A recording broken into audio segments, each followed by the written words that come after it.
طيب بقالي كتير قوي ما اتكلمتش عن المتحف المصري الكبير، ولكن خلوني اكلم حضراتكم عن خناقة دايرة او جدلية دايرة ما بين طرفين، والطرف اللي في النص اللي داير عليه الخناقة ألا وهي الكلبة ميمي. والكلبة ميمي هي كلبة بلدي موجودة داخل المتحف المصري الكبير.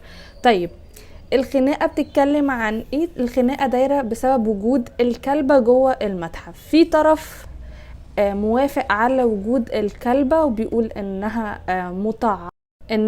مطعمة ومتعقمة، فبالتالي هي مش مؤذية ومش هتنقل اي امراض او اي حاجة، وبيتم تطعيمها بشكل دوري والاهتمام بيها. وطبعا هي مختومة هنا عند ودنها اللي هي الإشارة اللي هي الصفرة اللي بتقول ان الكلبة دي تم تطعيمها وتعقيمها. وهم شايفين ان مفيش ضرر من وجود الكلبة البلدي دي، خصوصا ان هي بقالها 5 سنين في المنطقة، فعادي لما يدخلوها في المنطقة الخاصة بالمطاعم في المتحف المصري الكبير.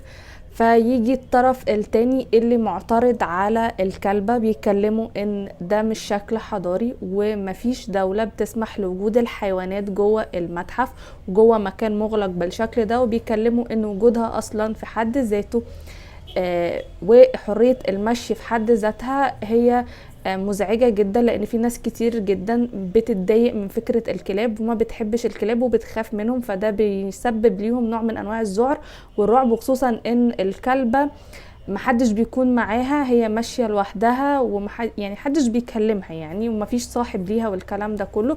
ده غير انها موجودة في منطقة المطاعم، فالمفروض الناس تعمل ايه؟ هل تأكلها ما تأكلهاش الكلام ده، وان ده برضو هيوسخ المكان. ده غير كمان بيتكلموا على هي بتعمل حمام فين، فدي الفكرة. ففي خناقة دايرة ما بين الطرفين، طرف معترض جدا على وجود الكلبة وطرف تاني مؤيد جدا لوجود الكلبة وشايف ان ده حاجة حضارية، وان السياح مبسوطين جدا بوجود الكلبة، ففيها ايه يعني لما نسيب الكلبة في المكان.